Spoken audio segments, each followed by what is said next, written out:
Obrolan anak BK yang absurd dan asik. Oke, hari ini Kak Rema, hari ini kita mau ngomongin apa sih? Oke, hari ini kita mau ngebahas topik yang sangat amat krusial ya buat anak-anak yang mau masuk kuliah. Betul. Ya, jadi kita sekarang mau ngebahas tentang pengalaman kita masuk dan milih jurusan kuliah. Kalau lu dulu gimana nih, Ta? Lu dulu waktu milih jurusan tuh gimana? Dulu jujur gue awalnya dari kelas 10 tuh pengen banget kuliah beasiswa di Korea. Waduh, Cuma kan abis itu gue keren. corona ya, angkatan corona. Iya. Terus jadi yang kayak nilai gue nurun, terus udahlah, pupus lah harapan itu. Iya. Terus akhirnya gue milih gue mau masuk bisnis internasional di salah satu kampus. Nah, kampus itu pokoknya terkenal oke lah gitu ya. Prospek kerjanya, terus juga jurusan-jurusannya. Terus tapi pas gue pengen minta restu ke orang tua gue, nggak boleh karena mahal ya saya kuliah itu ya. Terus ya gue bingung lah, abis itu gue mau kuliah apa. Terus akhirnya pas di kelas berapa ya, kelas 11 atau kelas 12 gua bimbingan sama konseling sama guru BK gua. Karena anak kelas 12 wajib kan Iya, bimbingan kuliah kan. bener. Kalau di sekolah gua orang yang bingung milih tuh konseling. Nah, gua konseling, akhirnya gua nemuin gua pengen ke sastra-sastraan, sastra Inggris, sastra Jepang, sastra Korea. Terus dulu kan gue kelas 12 masuk eligible SNMPTN. Gue pasang lah tuh sastra Inggris di salah satu kampus. Ya SNMPTN lah waktu itu eligible gue agak rendah kan. Tapi ya udah tetap usaha. Cuma ya ketolak. Terus gue usaha lagi di SBMPTN. Masuk lagi sastra Inggris, terus sama sastra Jepang. Ya ketolak juga. Terus gue nggak nyerah, gue masuk lagi ke Mandiri sastra lagi, gak berhasil juga. Oke, terus Akhirnya gue direkomendasiin buat masuk ke BK di Atmajaya ini. Terus gue mikir, dulu kan gue juga pengen psikologi ya di kelas 10. Terus habis itu mungkin di BK mirip-mirip lah sama psikologi. Akhirnya gue masuk sini deh gitu. Oke. Kalau lu gimana? Sebenarnya pengalaman gue tuh kurang lebih sama sih sama lu. Bedanya waktu itu gue pengen banget masuk psikologi. Gue dulu itu pengalaman gue waktu gue SMP, gue tuh jadi kayak mother of the group. Wih, boleh. Terus teman-teman gue tuh teman-teman yang kayak kebanyakan tuh broken home lalalala gitu loh. Jadi kayak pergaulan mereka tuh beda lah. Apalagi waktu itu waktu SMP kan benar-benar pencarian jati diri kan. Jadi gue yang ngerasa gue secure, gue menjaga teman-teman gue ini untuk punya kehidupan yang secure juga gitu kan.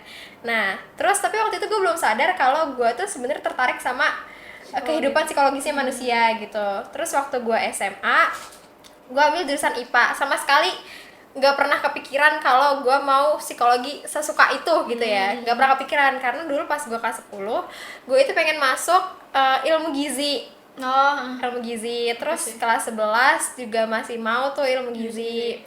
Terus waktu kelas 12 baru gue ngerasa aduh kayaknya gue di IPA ini rada terganggu ya. Gue bukan terganggu yang gimana sih, maksudnya gue ngerasa itu berat gitu loh buat gue.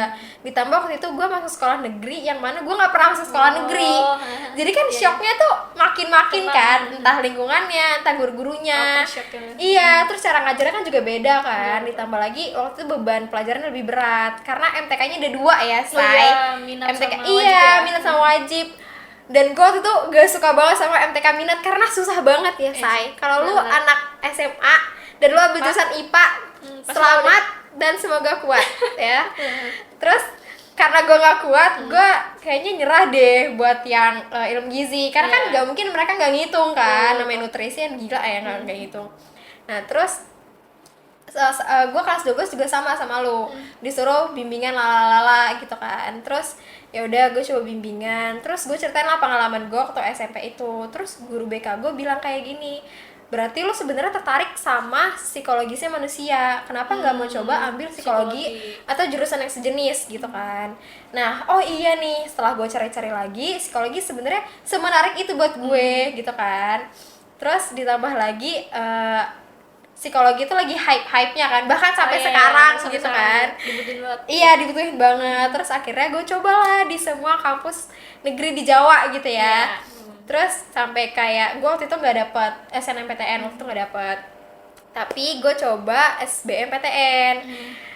Tapi gue rada pede banget ya, over pede, gue ngambil di UI say ya, dengan otak gue yang setengah ini gue ngambil di UI gitu kan ya.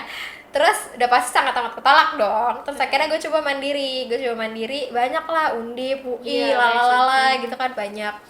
Tapi balik lagi, ketolak lagi kan. Setiap kali terjadi penolakan gue nangis. Lu nangis gak? Pastilah. Nangis karena saya kayak Kecewa, sakit banget. Terus Sakit kita, banget. iya kan, ditambah lagi ada teman lu yang gak berusaha sekuat itu tapi keterima. Iya. Itu Bener-bener membuat Itu gue sakit marah banget ya. Itu membuat gue marah sampai detik ini ya. Terus akhirnya waktu itu om gue kerja di sini, tapi om gue udah pensiun. Om gue kerja di sini, terus karena dia cukup dekat juga sama keluarga gue. Terus dulu tuh gue sering banget nggak sering banget sih, beberapa kali dapet souvenirnya Atma Jaya. Dan gue nggak pernah kepikiran sama kampus swasta lain kan. Terus akhirnya gue coba lah di Atma, ambil yang psikologi. Sama jurusan keduanya gue ambil yang Ilkom. Tapi ketolak. Gue akhirnya masuk ke yang Ilkom karena gue nggak suka sama Ilkom. Akhirnya ya gue tolak lagi dong dianya. Terus habis itu gue coba lagi. Gue kayaknya sampai 3 kali deh coba apply gitu. 3 kali ya. 3 kali gue coba apply dan semuanya nolak gue juga. Psikologi Atma nolak gue. Kayak kalau lu kampus negeri gue memahami. Swasta sakit banget, kayak sakit itu gitu loh. Terus akhirnya karena gue patah hati gitu kan, terus ditambah lagi kehidupan gue berat banget waktu itu. Terus akhirnya gue cari jurusan yang 11-12 sama psikologi ya kan. Terus akhirnya kayaknya BK oke nih. Terus ya udah akhirnya gue masuk deh, here I am. Tapi lu nyesel gak masuk BK? Ada nyesel gak nyesel sih? Kita yang pahitnya dulu ya. Kita yang pahitnya dulu. Nyeselnya mungkin gua itu orangnya agak introvert. Gua kalau dengar cerita sama orang tuh susah banget ngegalinya. Kalau kita BK kan kita belajar suruh gali permasalahan orang kan ya. Iya. Itu kalau orang udah cerita, gue bentok. Gue tuh orangnya kayak cenderung pengen jadi pendengar aja. Kalau menggali itu gue kurang. Terus kalau misalnya harus ngegali itu gue harus mikir dulu. Nah itu kan butuh apa ya? Butuh latihan lah, butuh effort lebih ya buat itu. Oke, terus apa lagi yang bikin lo nyesel? Apa ya, nggak ada sih, mungkin move ke ini ya, nggak nyesel ya. Nggak nyesel tuh gue jadi tahu sifat-sifat manusia yang kayak gini tuh karena apa sih. Itu ada dampaknya gitu nggak sih? Kalau misalnya orang punya pikiran negatif pasti ada ada hasil perilakunya. Iya, ada hasil perilakunya, ada juga apa sih akar masalahnya gitu loh. Gitu sih. Kalau lu? Kalau gue karena gue emang pengen banget sama psikologi ya, Say. Sampai sekarang tuh gue kalau tahu teman-teman gue masuk psikologi iri gitu. Iya, kayak kalau bisa ya masuk psikologi ya. Gue juga pengen. Nah, misalnya gue tuh karena miskonsepsi masyarakat gitu. Kalau kita tuh ada di luar negeri ya, kayak misalnya Amerika, kayak emang psikiatri, psikologis sama konseling gitu. Konselingnya tuh udah bener-bener beda gitu ya, terpisah gitu, udah sama-sama profesional. Gue oke banget, nggak apa-apa banget gitu ya. Terus ditambah lagi sama lulusannya itu adalah SPD ya, Say. Karena basic karena sejarah BK kita di Indonesia itu emang awalnya masuknya ke pendidikan. Oke, long story short, gue nyeselnya tuh karena masalah keprofesionalan sih. Gue dulu disuruh sama nyokap gue, lu jadi guru aja gitu kan. Tapi gue bilang gue nggak mau karena banyak pertimbangan gitu kan. Terus sekarang gue masuk fakultas keguruan gitu kan. Itu kayak ya udah deh, apakah ini saatnya gue menelan ludah gitu ya. Terus gue lulus ini tuh gue nggak mau banget jadi guru karena gue ngerasa profesionalitasnya guru itu belum sebaik anak-anak psikologi gitu loh, yang emang mereka jadi psikolog gitu kan. Terus tapi gue tersadarkan karena waktu itu gue nonton video TikTok, dia anak fakultas pendidikan juga.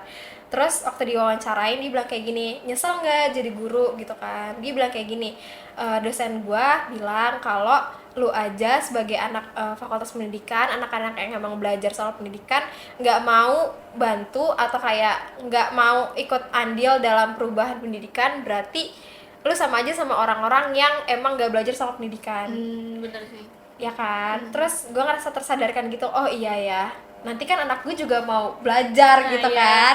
Karena waktu lu belajar soal BK, lu belajar soal anak-anak kan. Iya juga, ya kan? iya. Itu ngebuat lu tertarik, ya kan? Jadi kayak lu ngerasa ada tanggung jawab. Terus kalau masa profesional itu kan gak cuman soal kerjaan doang kan, tapi soal pribadi lu sendiri gitu. Kalau emang lu profesional ya udah berarti lu bagus gitu kan.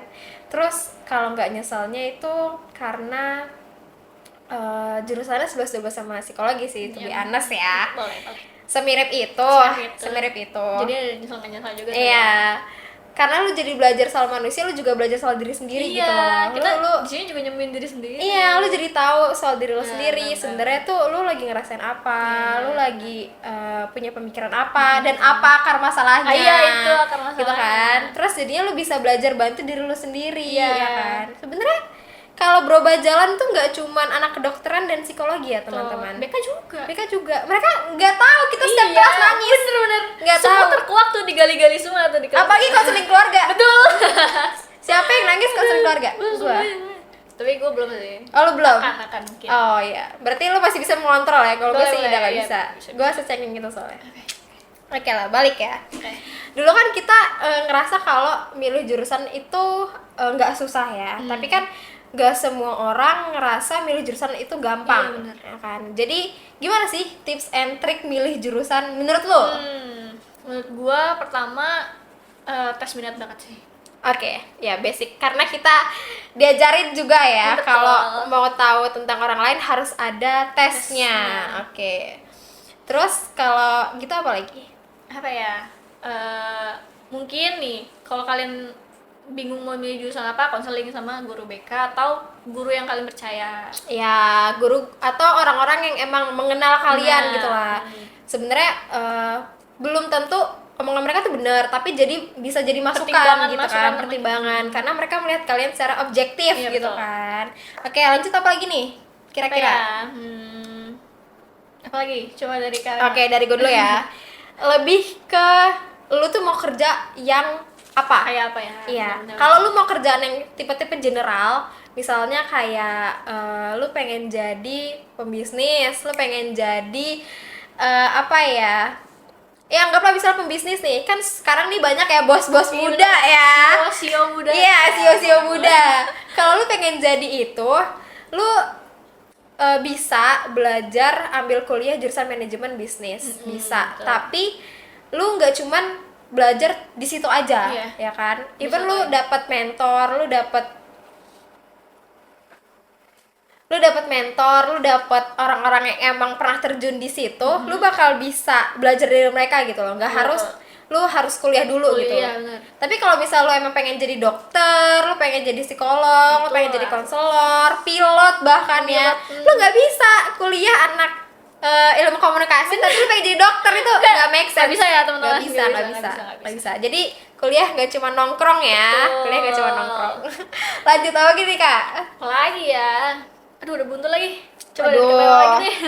Yang paling penting adalah riset jurusan ya teman-teman. Bener. Jadi dapat masukan dari orang lain, kalian coba gali nih sebenarnya jurusan itu tuh kayak gimana. Terus jangan lupa juga buat cari minat ya. Explore diri. Karena kuliah itu 4 tahun ya. Kuliah 4 tahun. 4 tahun di jurusan yang sama teman-teman. Iya, tugasnya lebih banyak, lebih susah. Belum lagi kita harus ngenalin banyak orang. Dalam lingkup yang profesional juga, nanti lu magang lalalala. Jadi kalau lu emang rasa nggak sanggup sama kuliahnya, mendingan jangan pikir lagi juga. Iya, jangan ikut-ikut teman juga. Nah, itu. Ya, dulu jujur gue ikut temen itu yang di kampus yang bisnis internasional. Karena pride kan pasti. Gue mengakui. Tapi emang pride sampai sekarang ya udahlah ya. Itu episode terpisah. Kalau mau request di bawah ini. Oke, lanjut. Tapi emang banyak teman-teman gue yang emang ngikut teman. Apalagi buat jurusan yang emang udah hype gitu, misalnya kayak ilkom, psikologi juga sih, psikologi, manajemen, terus pariwisata, udah ya, nah kan, Bali, siapa yang gak mau di Bali? Oke, lanjut, terus jangan terpaku sama nilai raport, nah itu, ya kan, benar. Soalnya ada kampus-kampus yang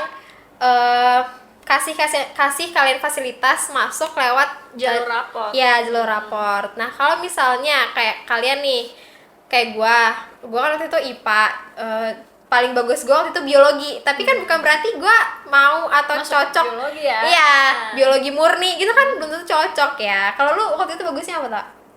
Apa ya? Lupa lagi. Oh, ini gue dulu geografi. Geografi. Nah, belum tentu dia cocok di geologis. Belum tentu gitu. Jadi choose your major wisely, teman-teman. Oke. Kalau dari itu apa lagi sih, Kak? Kira-kira masih ada nggak ya? Buat milih jurusan. Apa ya? Bingung sih. Kayaknya sih nggak ada ya. Kayaknya nggak ada. Oh, mungkin ini.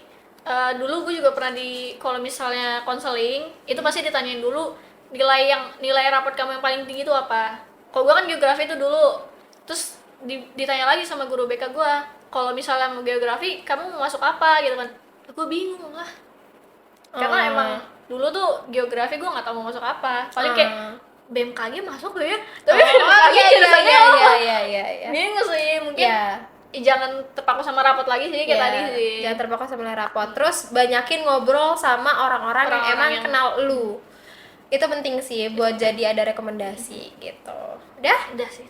Sekian podcast kita hari ini. Kesimpulannya silahkan simpulkan sendiri. Bye bye. Sampai jumpa di episode Obrak-abrik selanjutnya.